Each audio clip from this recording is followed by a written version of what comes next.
Hey everybody, before starting this week's episode, we wanted to stop and talk a little bit about the sponsor of our episodes, and that is Expedition Roasters, the artisanal roasters of pop culture inspired coffees. You know, in these stressful times where we can't go to the parks and experience all of our favorite things and get those wonderful smells, it's nice to have a bit of that with us here at home, and you can definitely have that with Expedition Roasters. Yeah, and there's a myriad of flavors that you could choose from depending on kind of what you want to reminisce about in a certain way.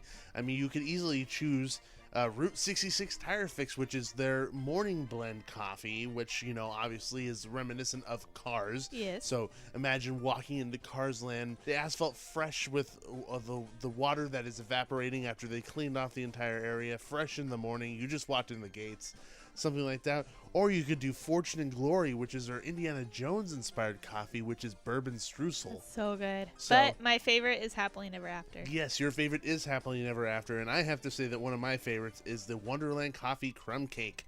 That's so good. and for all you coffee drinkers out there, it is such a well-balanced mix of flavor and the actual coffee flavor. And the bags are super pretty. Yeah, the artwork on the bags are pretty incredible, and you could actually buy the art on the website itself too. Yeah. From the actual bags. Which you should, because it's so cool. Yes.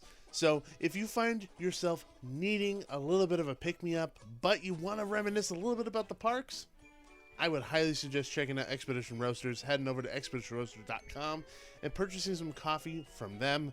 You could definitely use our coupon code for your first time purchasing coffee, which is a Duo15 at checkout. And remember, brew your happy place. Expedition Roasters, an adventure in every bag. Hi, and welcome to the Theme Park Duo podcast. Grab your park map, churro, and hop in line with us as we take you on a coast-to-coast adventure through the world of theme parks, haunts, conventions, and more. Now, here's your hosts, Nikki and Gabriel.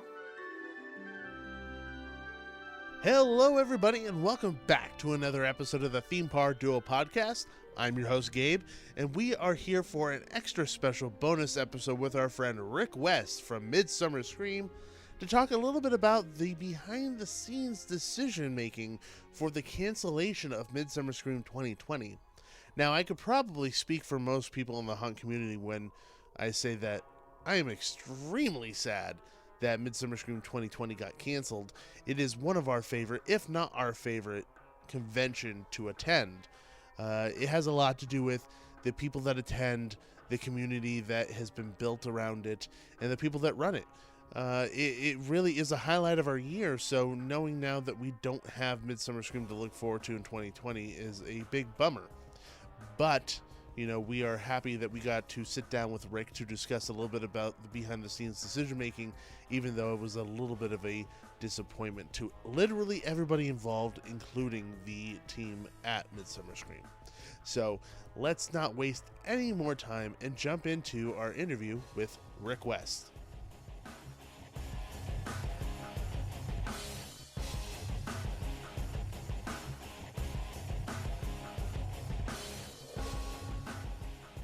So, as we said in the intro, we have a fantastic friend of the show on with us today, and that would be the creative director of Midsummer Scream, my very good friend, Rick West. Hey, how you guys doing? Doing very well, my friend. Obviously, given the circumstances of the world today, things are a bit odd, but, finding the silver lining in everything, as it were. Yeah, totally. It's weird actually not being there with you and Nikki. So yeah, normally you'd be in our kitchen or in our living room, and we'd be chatting and vibing off each other, having drinks. But it's a bit odd that we have to be through the computer at this time. Well, I'm not wearing pants. I'm not wearing anything. God damn it. All right, then. Beat you to it. Fully nude. Boy, the bar has been set, and it's already so low. Yes, it is very, very, very low, trust me. No, but we have Rick on today to chat about Midsummer Scream, the upcoming plans for Midsummer Scream, and the unfortunate news of the cancellation of Midsummer Scream 2020. Now, Rick, I know you and I text a lot, and when that news broke, you and I were texting, and you were pretty broken up about it. And to be fairly honest, I think I and the rest of the haunt community were right there with you. I think the only difference really is you were behind the scenes. You were there trying to make those really hard decisions with Gary, with David, with Claire, and everybody else who helps make that event so incredible. What were those discussions like, trying to figure this out? They were horrible. They were anguishing. They lasted for several months. I mean, obviously, when COVID came on the scene, it was something that was China's problem, right? And then it started creeping across the ocean, and suddenly it's in Europe, and suddenly it's in Manhattan, and suddenly it's here in Los Angeles. And as the gravitas of the situation kind of took hold, we all understood that this was more serious than just some sort of weird thing that you read about on the internet, happening in another country. And of course, it was on our radar. Again, though, we thought that it was just we were so far out, being in the middle of summer, late part of summer, that it would come and go, and that would be that, and we'd have Midsummer Scream. And obviously, when things started shutting down and everybody had to start sheltering in place, and earlier in the year shows and things started canceling, and then the theme parks closed, we knew that it was obviously getting more serious.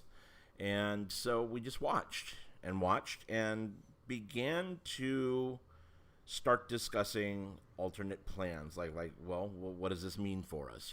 Do we, social distancing now is common language for us, right? Yeah. But 2 months ago, social distancing sounded like something you did when you were awkward in 6th grade at a school dance, right? Up against the wall. Girls sitting on one side of the auditorium, guys sitting on the other side. So once social distancing became a thing, and then there were all sorts of these different social distancing guidelines that were set into place by state and local officials, it became even more apparent that there wasn't literally one aspect of Midsummer that wasn't really problematic when it comes to this type of thing. We have a 2,000-seat main stage auditorium that is stunning every year, and Gary Baker and Jim Call and their team do an amazing job every year, but it's not cheap.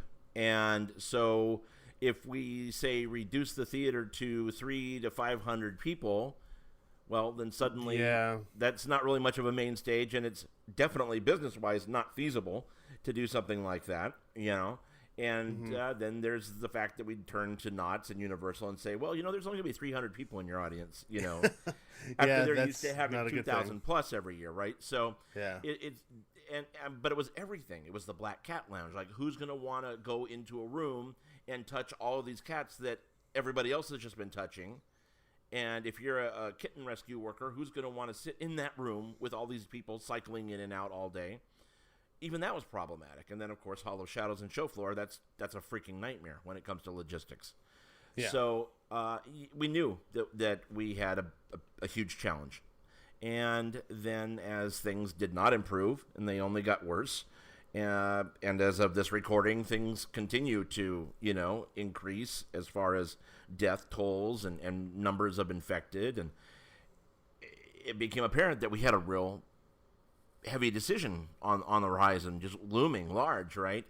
And I think the big straw that kind of like broke everything and like freaked everybody out was the cancellation of Comic-Con. Yeah, that was actually really big news when that broke. And I think everyone kind of got a little scared once that happened. Yeah, when Comic-Con broke, that was just like, well, I remember I instantly texted Markland, and I was just like, well, shit. That's what else are you going to say, too? Yeah, well, there was a lot of shit going on. I mean, they were back and forth. There were some pretty heavy conversations going back and forth. And we just kind of knew that, we had to make some really tough decisions because, when we created Midsummer Scream, it was created to serve this community, as I've always said, to give this community what it wants and deserves.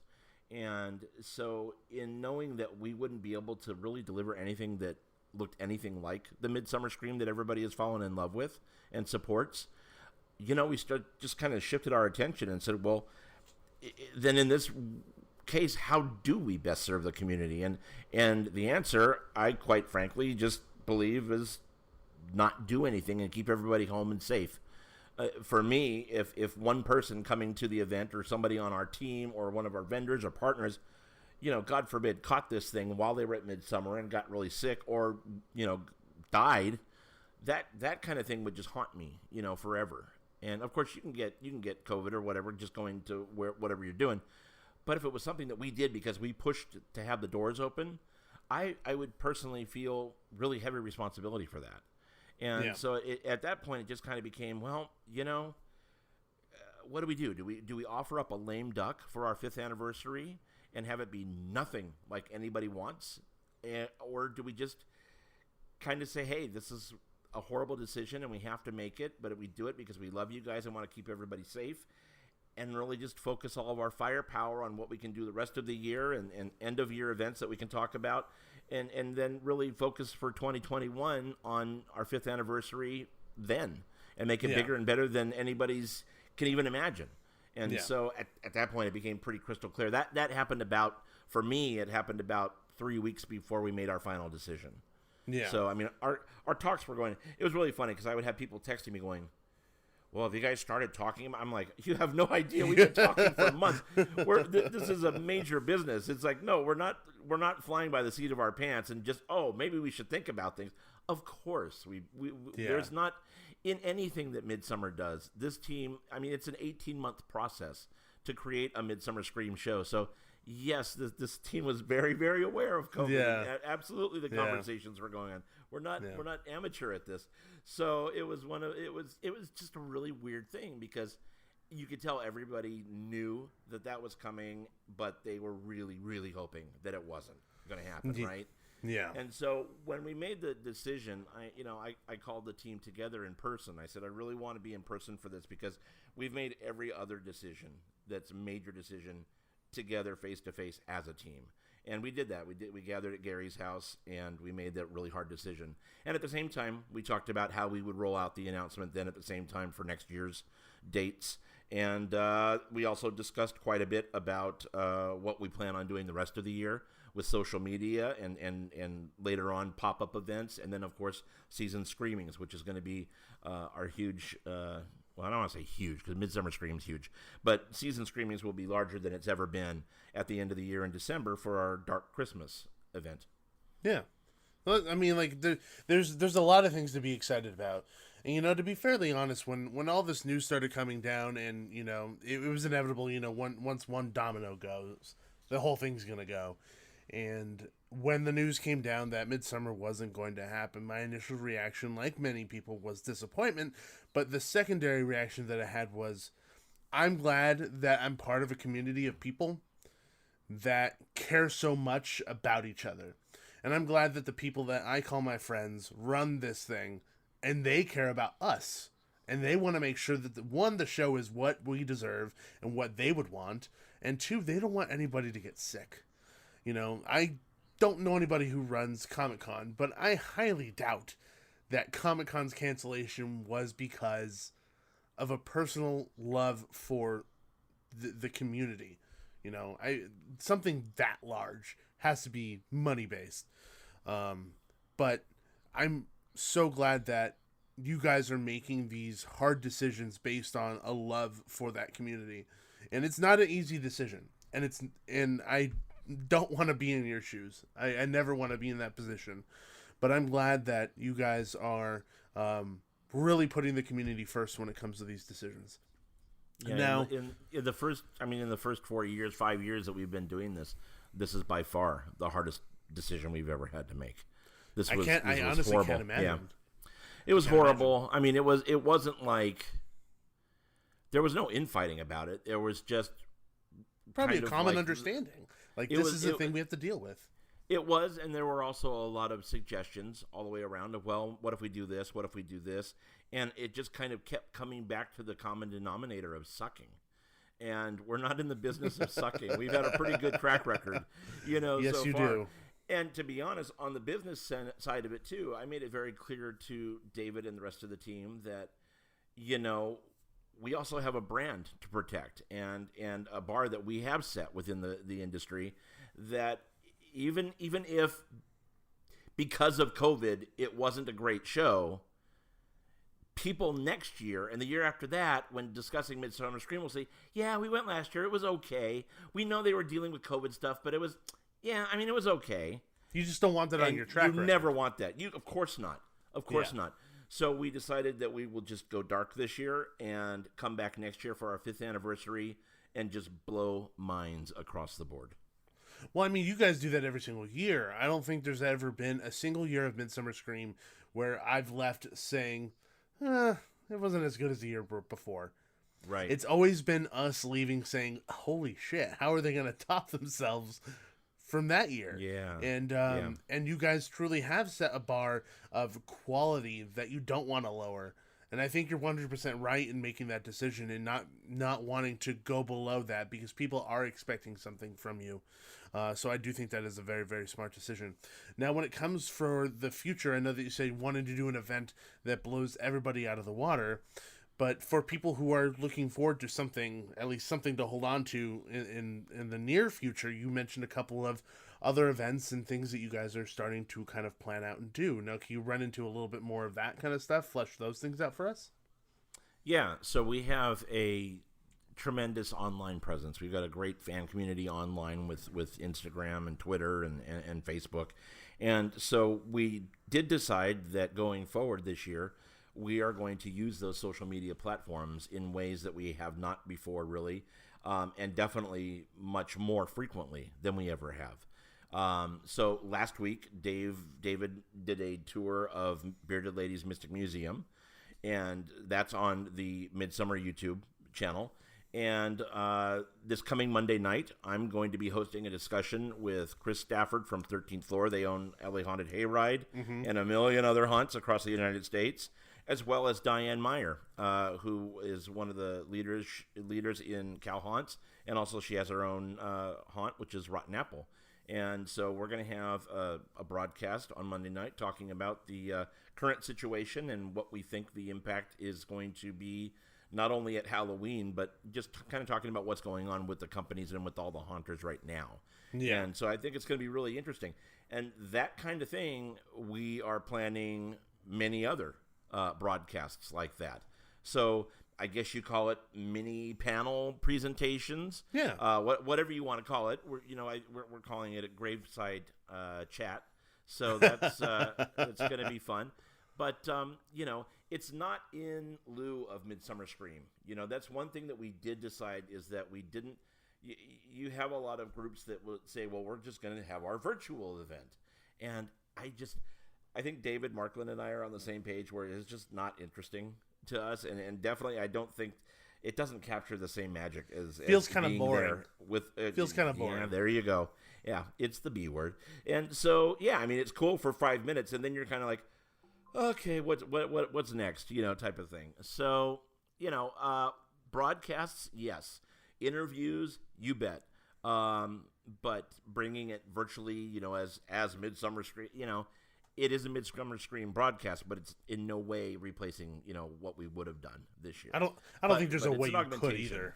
Yeah, no, and we wouldn't want to, because part of that electricity is being in that audience with 2,000 people. And monsters, haunters, you guys, people going to haunts, people who love haunts, people who love theme parks, just all of it. You bet. The buzz in that room is unmatched, in my opinion, and like you said, you can't recreate that.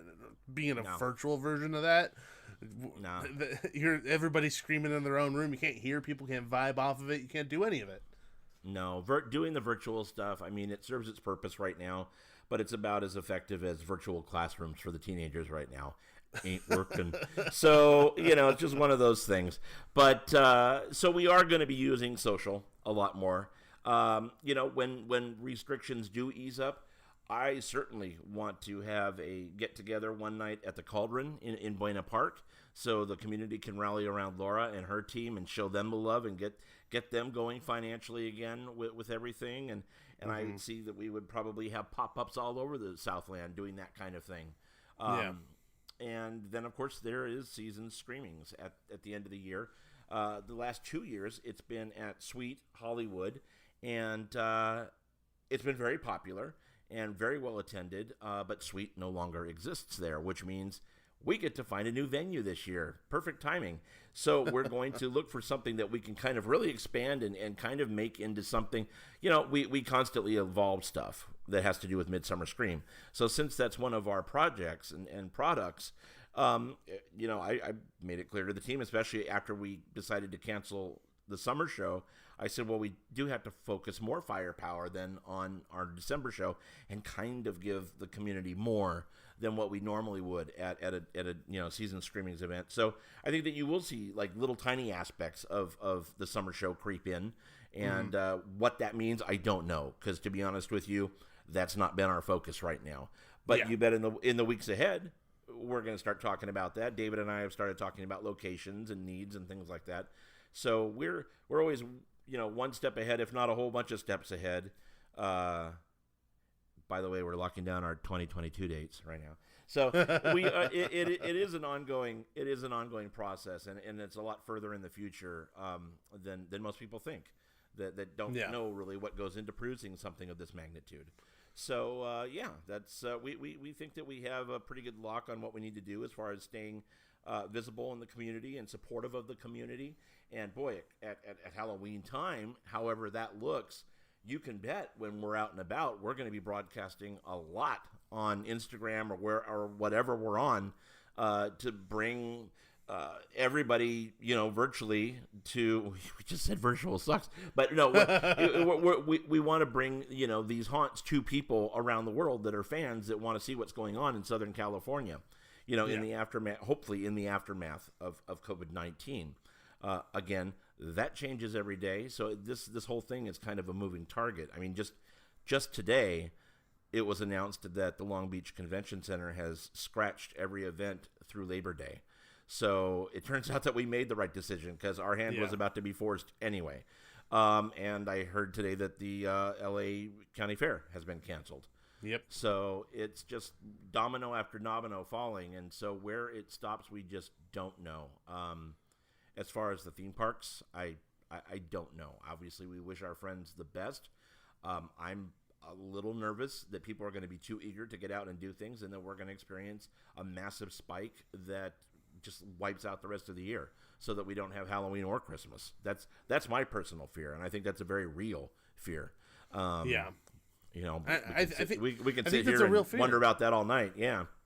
I think it's a very big concern for a lot of people, especially because today, like the day of this recording, Universal Orlando just opened up their City Walk with a lot of restrictions, with temperature checks. You have to wear a mask, social distancing. There's a lot of things, and I know a lot of people on Twitter went out there to check it out. And I'm not here to shame them. That if they want to do that, go for it and do it. If you're going to keep safe, keep healthy, keep your distance, do those things to make sure that people stay healthy. That's fine.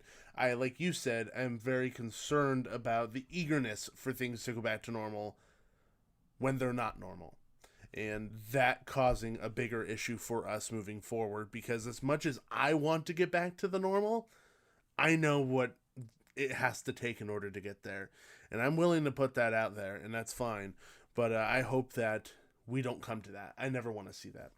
And when it comes to season screenings, obviously it's pretty great that you guys are cognizant, like, okay, we don't have Midsummer, so we're going to need to do a little something extra for the fans to kind of keep them going, keep them tantalized for the season, as it were.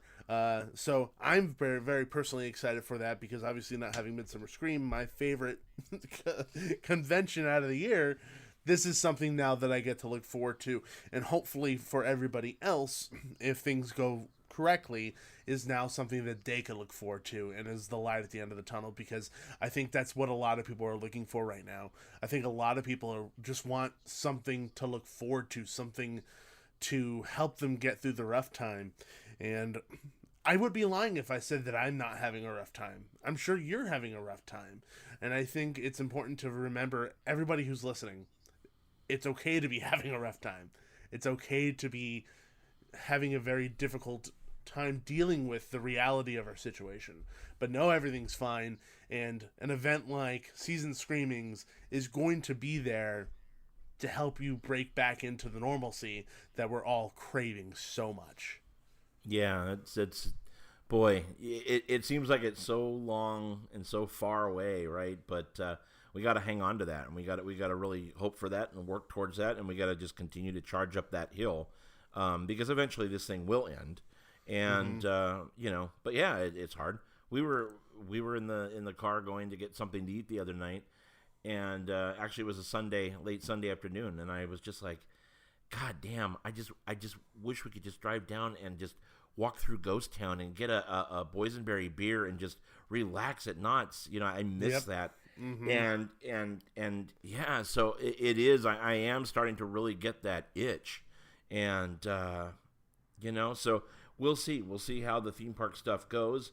I have real concerns, and I certainly hope nothing but the best for our colleagues. But I mean, if you look at the first days of Shanghai Disneyland reopening, it's a constant struggle to get people to social distance, and it's everybody's saying how great it is, but if you really look and read the articles and see the pictures, there aren't a whole lot of people that are social distancing all the time. There are masks that are coming off to drink and eat things. There are people taking that are not photos.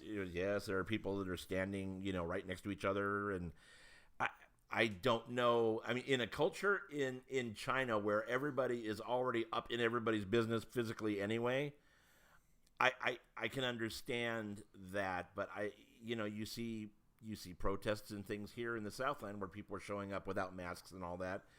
How is that going to be any different at something like a Disneyland or a Magic Mountain? Or, boy, these people have their work cut out for them, and I am not jealous or envious of that at all.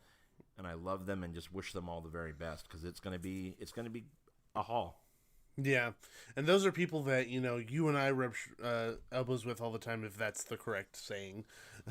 we talk to all the time. We see their faces during all these events, and I'm so thankful that they're going to be the ones to make these important decisions, because I know that they're going to make the right ones.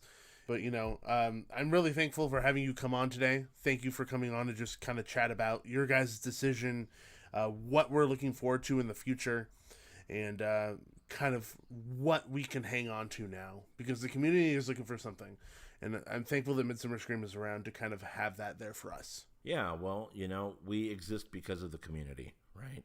It is a business, but the business exists to serve this community, and it was born out of a love for this community.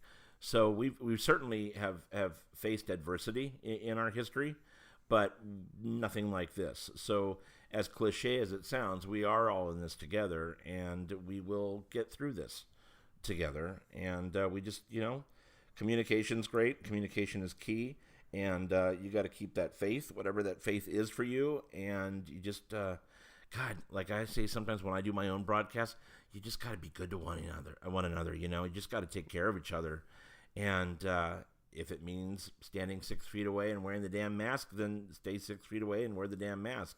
But one way or another, we will get through this, and I'm just hoping that it's sooner, and I'm hoping that it's smoother, for everybody. Yeah, just be good people. And I think that's a good message for everybody to kind of hear, regardless of the situation. I think regardless of COVID-19, just be a good person.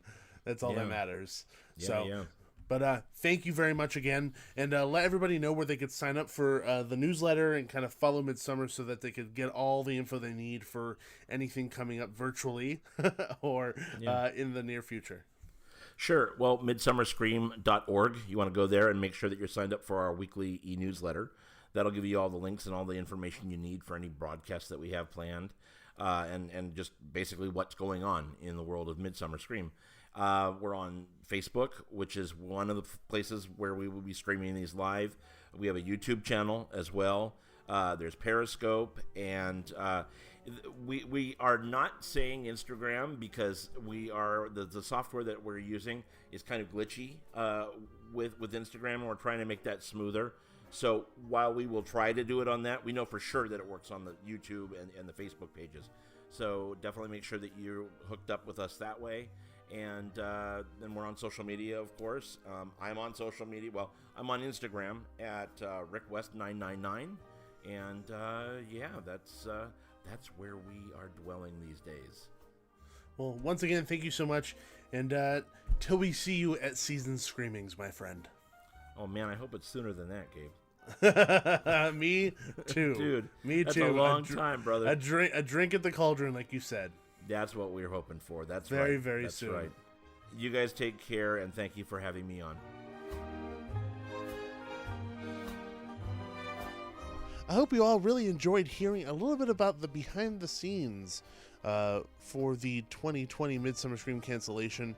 Obviously, it isn't necessarily something that we all super enjoyed, but it is a little bit of a look behind the curtain, if you will, at the people who run the event, and honestly knowing that they have everyone's best interest at heart and wanting to make sure that the community is safe and healthy really makes it have a silver lining to it. It's very hard to take a lot of positives out of situations in today's situation with COVID-19, but having a team run a convention that truly loves the community that it services is something that makes me happy. So hopefully you guys enjoyed listening to this episode, and we'll be back with another regular episode next week. And if you guys haven't already, make sure you check us out on iTunes and leave us a 5-star written review. That always really helps out the show, and it brings us up higher in the standings and makes it easier for people to find us and enjoy us like you are right now. Then if you wanted to find us on social media, make sure you search Theme Park Duo on Facebook, Instagram, Twitter, and YouTube. We actually dropped a couple of YouTube videos that were pretty fun, an unboxing, and I think we also did a Dole Whip video where we did homemade Dole Whips based on the recipe Disney posted on their app. And then if you want to email us, you can always email us at themeparkduo@gmail.com. Thank you again, everybody, for listening, and always remember, there's always a great, big, beautiful tomorrow. See ya! Thanks for riding with the Theme Park Duo. Make sure to gather all your belongings before the end of the podcast. Bye-bye.